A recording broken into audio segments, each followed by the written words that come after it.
It's Red Eye Radio. Gary McNamara and Eric Harley talk about everything from politics to social issues and news of the day. Whether you're up late or you're just starting your day, welcome to the show. From the Uniden America Studios, this is Red Eye Radio. And he is Eric Harley, and I'm Gary McNamara. Good morning. Download our Red Eye Radio app today and listen when and where you want if you can't listen live overnight. So you and I were just talking about and it's still a hypothetical matchup between DeSantis and Donald Trump. Mm-hmm. And it was a couple of weeks ago where this week was suspected of being one of the weeks where DeSantis may announce. There's been no buzz on that, but he's been making the rounds, doing a ton of fundraisers across the country, including Iowa. And over the weekend, in the Des Moines Register, some of the leadership of the legislature, GOP legislature, endorsed DeSantis. And here it is where they talk about, for example, most recently he's been resolute on the vital issues such as school choice, tort reform, parents' rights, mirroring many of the same successes we've accomplished here in Iowa. He's taken on entrenched interest and vicious opponents and won battle after battle. In the recent legislative session, he and the Florida legislature passed what might rank as the most comprehensive conservative agenda in the country. What is the net effect of all this effort? Florida has grown its state population. It's a number one state in the country for economic growth and new business creation. It is historically low unemployment, well below the national average, and it has the lowest per capita state tax and state debt burden among large states. That is effective leadership. That is what the country deserves and needs. There are, of course, other Republican candidates in the 2024 mix, but no one matches DeSantis' combination of conviction and execution. It isn't enough to believe in conservative ideals. In modern politics, we need leaders who can pass bills, govern effectively, and win elections. We're past the point of accepting pleasant moral victories. We need actual victories in the fight for the country's future.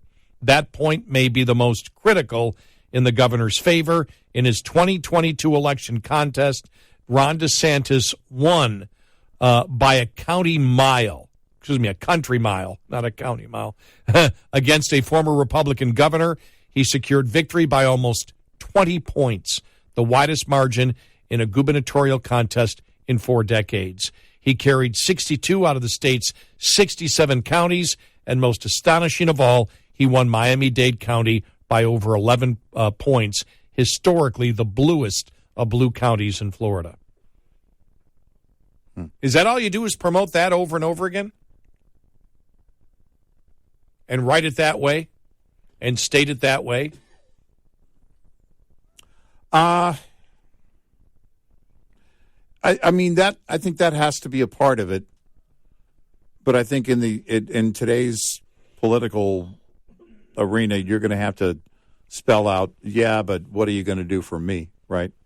I mean, you have to go out and promote those ideas of all right, this is what we need to be doing as a nation. But I'm talking the primary. This is strictly the primary, where everyone knows that there isn't much difference between Trump and DeSantis on the actual issues. Yeah. I'm talking just the primary, not the general election. At that point, you need to do that. But right now, Republicans, some Republicans, I can't say all, some Republicans want to win. Some Republicans want to win and believe Trump is the only way there.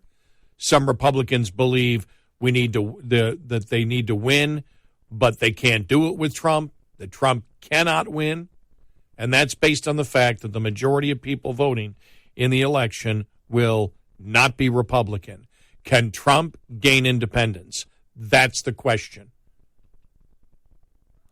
Yeah, I think that's for that reason he needs to demonstrate a few of those big ideas for what he believes the future of the party is, and demonstrate how that's going to appeal to the independent, during the general election.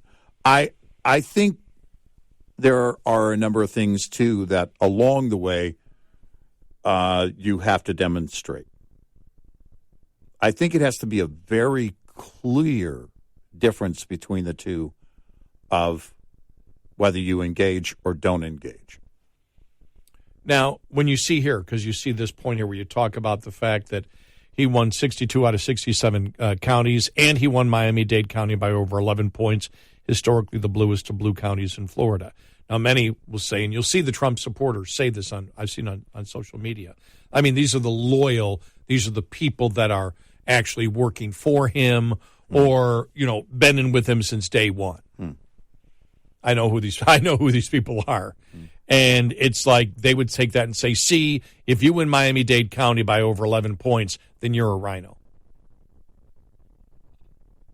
So, the point for Republicans, did DeSantis win all of this because he's a rhino, or did DeSantis win it because the public is already behind most of the ideas that conservatives promote? They just don't like the personalities that have been promoting them, and they found one they liked. And I mean, personalities, I don't mean just likable. I mean, a personality that explains to you why this conservative principle is better for you. Yeah, I mean, look, you've got to show that you can bring people to your side. You've got to demonstrate that you can do that. And if people want to throw out the rhino label, all right. But the question is, what has the agenda been? What are the things he's actually done? Because if it's a rhino agenda, well, then that becomes clear he's not the choice if you're a conservative. But what's the agenda? What are the actual accomplishments? Right. What are the things he's done? What are the things he's actually changed? And like the guy who called us a couple weeks ago, I got an email, called us rhinos, and I responded, I said, you may have a point there. We are pretty conservative, libertarian, and it's not exactly where the Republican Party is today. I don't call myself a Republican. Yeah, so we may be. So I'm not even a Republican in name. But that is viewed as if you're a rhino, that you're to the left. And it's like, well, no, there may be many rhinos that are to the right of where the party has been going over the last couple of years. Yeah, so it's and if you want to throw the establishment label at him, or there's a reason, this is what the buildup on social media has been for DeSantis. There's a reason the establishment Republican wants the guy. Well, fact of the matter is that the party needs somebody, number one, that can win. Number two, that can further the agenda to try and, at least start to turn things around. I don't wish that on anybody. I don't wish anybody to have the job of cleaning up Joe Biden's mess, because it's not going to be easy. And there's the thing beyond the election that we all have to consider, is that the things that are going to be done, some of those things politically will be impossible when you start talking about making cuts here and there. You got to sell that at the states. You got to sell that at the district level. Good luck with that. I'm with you. We need to be making cuts. We need to get the national debt crisis solved. Politically, it's death. Yeah, because the public wants it until they get it. Exactly. No, we need to be responsible. Okay, we're going to start cutting these programs. Well, no. And then they throw out, inevitably, we need to quit giving so much to other countries. Well, foreign aid is just a drop in the bucket. Well, I saw McCarthy out there the other day, basically, and it's a good argument. Look, we're starting small. He said what we said. Yeah, right. He said, this isn't going to change. This isn't where we still need to go so much further. There's so much fiscal discipline we need. But here's the things we're asking for. The unused COVID money. Don't use it. Right. That's not radical. Right. It's been sitting there. Nobody is using it. Right. Don't just give it out to government agencies. Right. Cut that. Right. Cut that. Tell me that doesn't make sense. Well, you really can't argue with that one, can you? Right. Now, it's not, again, but he admitted it's not going to it's not going to change the path that we're on, but it's the beginning of doing it. It shows a willingness, a bipartisan willingness. Hey, we're willing to do it, but we need bipartisan support to actually have some fiscal sanity. I think there was an Associated Press report that actually said that in there. It said, well, we're going from the big COVID spending to now fiscal responsibility. That's where these talks are headed. I'm like, wow, that was the Associated Press writing that. Mm-hmm. I'm like, okay, you got to go for the small victories where you can, because any of this, if Republicans get one thing out of what they're proposing right now with Biden, that would be a victory. Not a big victory, but at least you're moving things in the right direction. The one thing of saying only a 1% increase from COVID? Pre-COVID, just a 1% increase. Right. Over that pre-COVID, take all this. Most people would say, yeah, that sounds pretty good because you're actually not cutting. You are because of inflation, but that's the other thing. Even if you don't cut, you're cutting. Well, and with interest rates growing and, the interest on the debt being a greater part of that,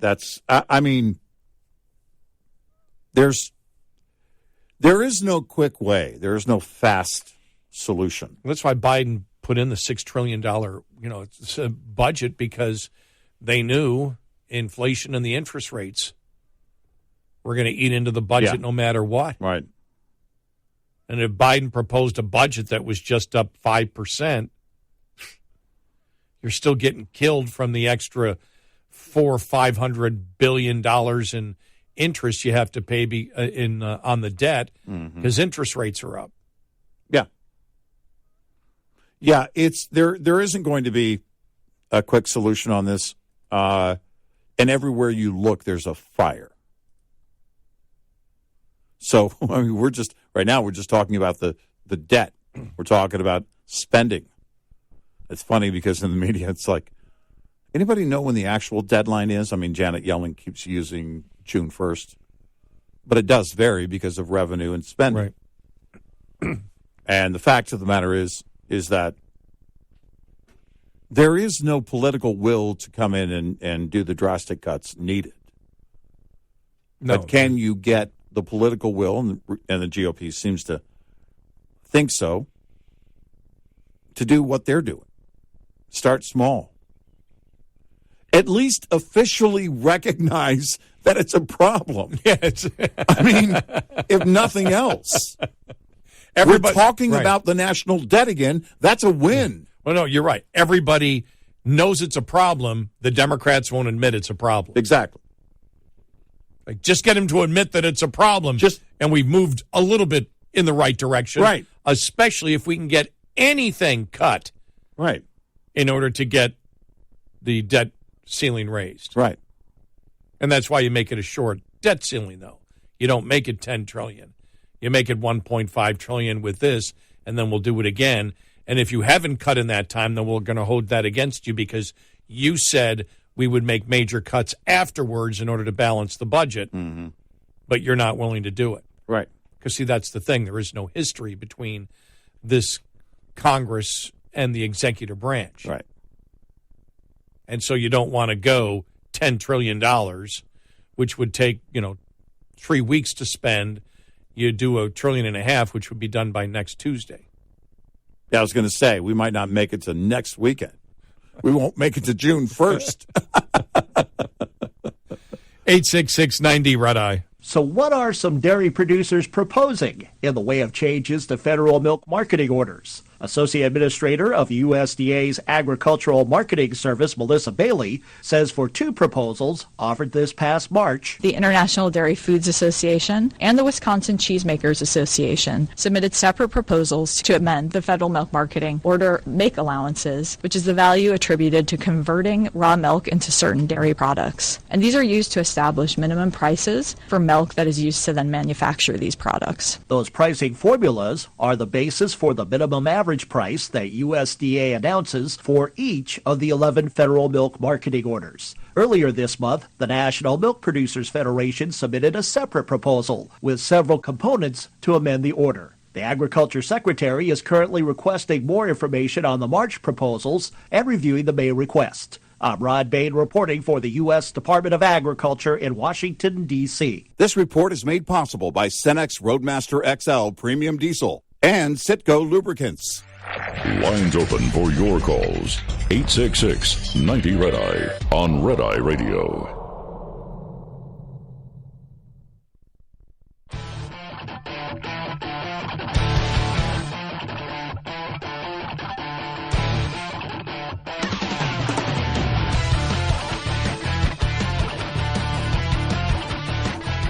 Red Eye Radio, he is Eric Harley, and I'm Gary McNamara. I found it from Saturday, this Associated Press. In debt ceiling standoff, COVID era of big spending gives way to new focus on deficit. Just the fact that that headline exists from Associated Press, just the headline. And then the first sentence, our one outcome is clear as Washington reaches for a budget deal in the debt ceiling standoff. The ambitious COVID-19 era of government spending to cope with the pandemic and rebuild is giving way to a new focus on tailored investments and stemming the deficits. Biden says recouping unspent coronavirus money is on the table in budget talks with Congress. Now, he made it clear, McCarthy, he wants that as part of this deal. Yeah.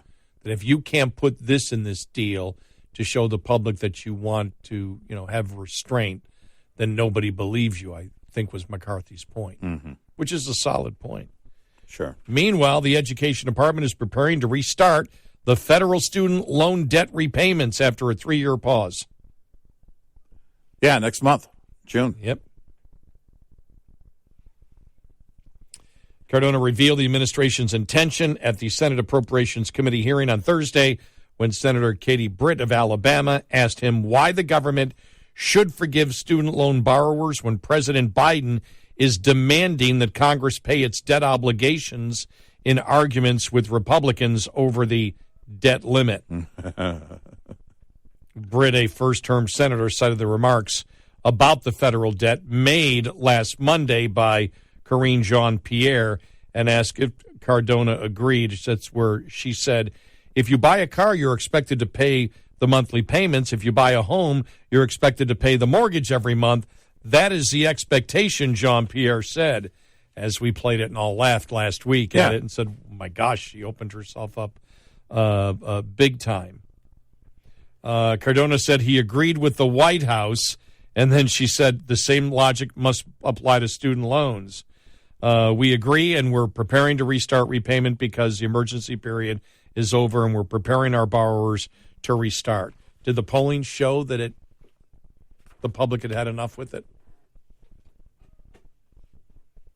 Well, certainly they probably saw, at least they saw that there would be a challenge if they tried to kick the can down the road any further. Because the COVID emergency is gone, then you're not going to have any justification in the courts. The public sentiment, I don't know. I guess it depends on who you ask. But certainly, if you were to ask somebody who was not having to repay a college loan, do you think they should keep that going? That they should have to, or the government should let them not make payments any further? They'd probably say no, they need to start repaying now. And it shouldn't have gone this long. Because COVID is far behind us. All the emergency stuff officially is ending now, but it's been over for quite some time. But I saw this meme that says, why are so many liberal activists still wearing masks outside? Yeah.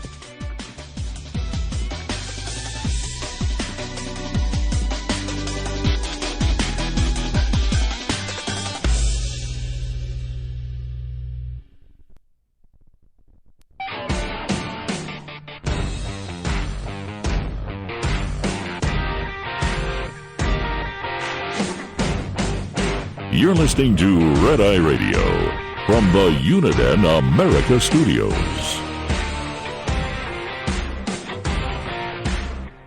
And he's Eric Harley, and I'm Gary McNamara. Good morning. So federal student loan repayments to restart next month. You see what Dave Chappelle said when he was in San Francisco? What the F happened to this place? Mm-hmm. Yeah, it's funny because a lot of the comedians, both in San Francisco and in Austin shares with San Francisco, not to that extent, but a long-running homeless problem. I think Chappelle touched on that in San Francisco. But the whole idea of the, homeless problems in these blue cities. And, man, I mean, it's been relentless from stand-up comedians. Just laying it out. And what's funny is these are liberal comedians. These are not conservatives up there. And they're getting laughs and applause. And, this is why Chappelle really hasn't been canceled. You think about it. He just I don't know that he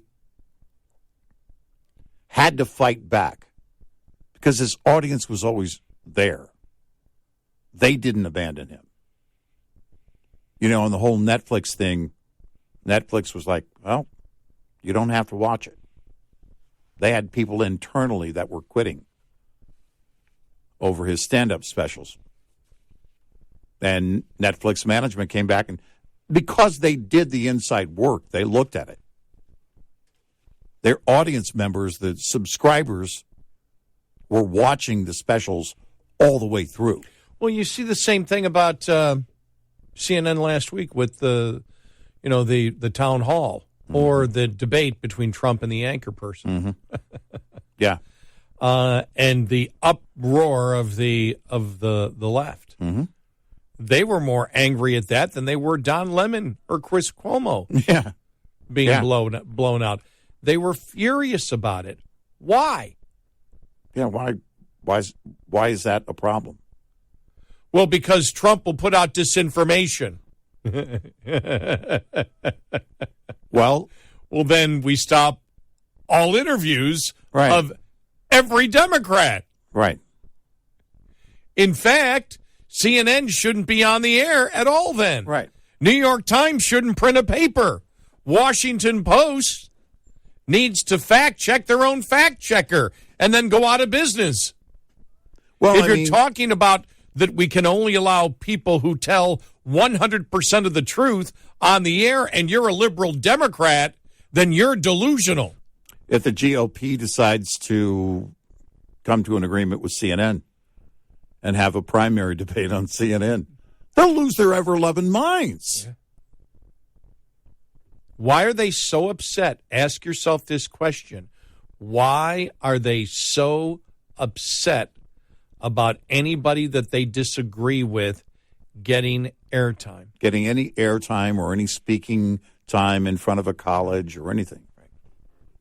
They hate that. Nobody on the left's complaining when Mayorkas is pathologically lying, when Biden's on, when he's pathologically lying. Now, the interesting thing is they don't want to hear from Donald Trump, yet they also don't want to hear from their own guy, Biden. Yeah, well, that's true. No, they're actually screaming for him. Well, here's the thing. They say that they shouldn't let him on because he's telling a bunch of lies. Well, I don't say that about the opposition. I don't say, well, someone should keep Biden from speaking. Well, because I see the lies. Here's where they catch themselves. Well, he's telling a bunch of lies and disinformation, so you're smart enough to see it, but nobody else is. In other words, if people watch that and you think it's all lies, do you think people are too stupid not to see the lies? Well, would the right... Are you afraid of him telling something that's not a lie? Would the right be upset if Biden agreed to do an interview with Sean Hannity on Fox News. That's a serious. I mean, I know it's funny, but if Biden said, it's funny because we know that he won't do that. Say what you want about Trump, but he went into enemy territory with the anchor. I just can't think of her name right now. Caitlin, I just can't think of it. But he went into enemy territory. By the way, the day after, it's like, she's going to be the rising star of CNN. That lasted less than 48 hours. Yeah. They're not going to let her be the rising star of CNN. I mean, that was just a. I remember it was Jimmy Fallon almost lost his gig at the Tonight Show for having a fun moment back in 2016 with Trump. Yeah, remember that? Tussling his hair. But that's if Biden agreed to do a town hall with Sean Hannity. The problem would be... Well, the left would go crazy for him going on Fox News. You're right. He probably would, yeah. I've never heard anyone on the right going crazy because Fox News has somebody on from the left. No. I mean, maybe they have and I missed it, but you don't see the kind of uprising we saw last week. Oh, no. It was still there this weekend. Just Chris Christie even said it. What? CNN didn't have to do that.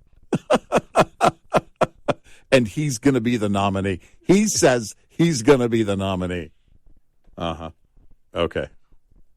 Well, nobody has to do anything. Yeah. But he's a viable candidate. Why can't it? What is the big uproar? Look, we could go piece by piece like we have with other things before, and we could tear things to shreds as we always do, whether it's a Republican person being interviewed or a Democrat. But I'm not upset that they go on a network to talk. Yeah, he said CNN went in the tank to get Trump to agree on the town hall. Look, I'm not even sure what that means. Yeah, I don't know. Is he upset that they haven't asked him to do a town hall?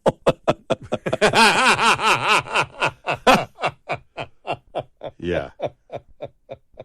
The network was wrong for cutting a deal with Trump to agree. Well, they got 2.1 million? 3. Is it 3.1? Yeah. All right. Well, but wait a minute. What deal did they could they not ask some questions? Because they asked him all the questions that a lot of Republicans wish they wouldn't have asked him. Yeah, right. Because everything initially was what? Stolen election, right? Not about the issues. I mean, the first thing, who was it? Who was one of the, it was Byron Donald right after. How come nobody cares about that? Why aren't they asking him the questions? I mean, he was, so, I mean, what deal did he cut? Did he get, I mean, did they, is he getting the same deal that Biden's getting? The questions are were questions predetermined and approved? I haven't heard that. I Did don't you? think so. Did you hear that? I didn't hear that. No.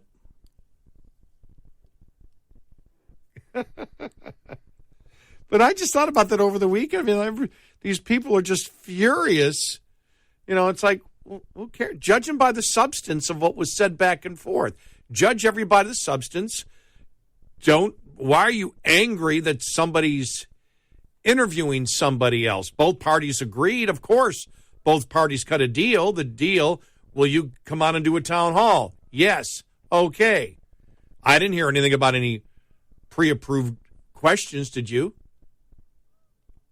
No, he's making the claim that, the audience, the live audience there was roughly 80% of Trump supporters. Well, since it's basically... But Caitlin Collins was not going to, Collins, she wasn't going to be a softball approach on Trump. We knew that was going to end up being a debate between her and Trump, not a town hall. Yeah, we knew that up front. Yeah. We said, let's see how much of a town hall it is versus a debate back and forth between Collins and Trump. Yeah. I mean, says CNN was wrong for doing it. Why? They got 3 million people. So, what was morally wrong about CNN wanting to interview Trump? right. If they didn't cut a deal, if they're saying, look, all the questions are pre-planned by CNN, obviously that wasn't the case, and nobody's making that claim. If the claim is they're all Republicans, well, yeah, it was done in New Hampshire because we're in the primary season. Mm-hmm. So a town hall debate is going to be, a primary town hall is going to be Republicans asking questions. Mm-hmm. Of course the majority are going to love Trump. Right. And right now, he's in the lead. Yeah. It was natural for that to be the case. I wonder if Christie's upset that he hasn't No, been asked. I wonder if probably that's- so. Because he's already said out loud to people in a serious way that he's going to be the nominee. Yeah. No. Barring a massive and very dangerous pandemic, no.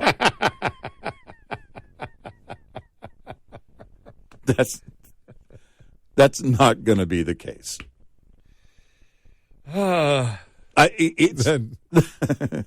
There's just no. I had another statement. I need just to shut up. The show's almost over. No, I almost went there too. Okay. That was the clean version. Yeah. So that was the trimmed down version. No, I'll tell you. I'm going to say. You said as long as the pandemic doesn't hit. My next question was with people with underlying conditions because he is a little overweight. That would. Yeah, I was going to say that does. Well, I was going to just say that doesn't hit former governors in New Jersey. Oh, okay. It would be that specific. But it's not. Honestly, it's not going to happen. And I think his only strategy right now is basically to show that he's not in favor of Trump.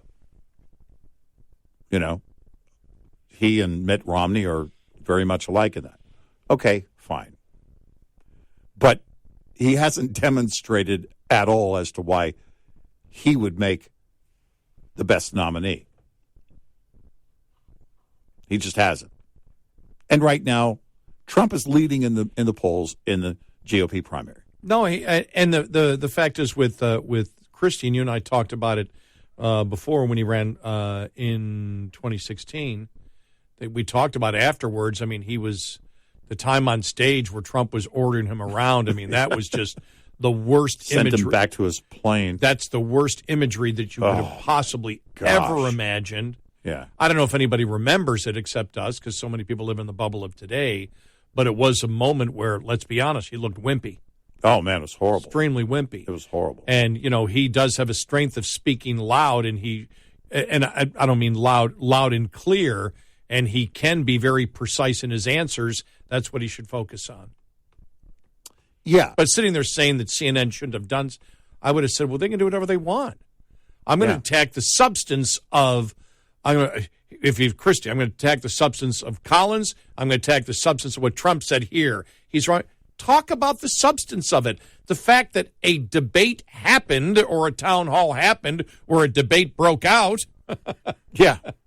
I mean, there's nothing morally wrong about doing that. Well, it's just, all right, you could say something like, all right, let's see when it's a full stage, if he goes to a GOP primary debate with his opponents on stage, how he performs then. Yeah, you could say that he's doing it alone because he's afraid. You could make that comment because he's afraid to debate us. Yeah, what does it say about if he does this alone and then doesn't show up for the GOP debates? Yeah, you can speculate that. Then what's that going to say? But, yeah, I think he's kind of jealous right now. 866-90 Red Eye. Get in touch with Red Eye Radio, toll free at 866-90 Red Eye.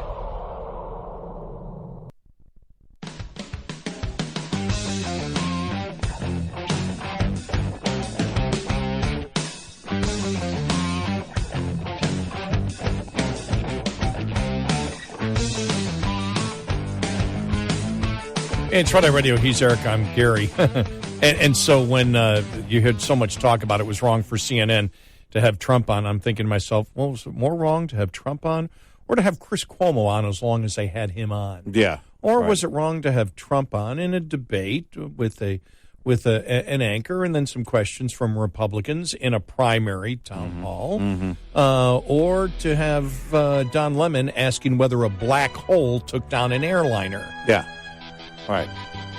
Yeah, I mean, I guess everything's... of all the faults there at CNN, that's the one you chose?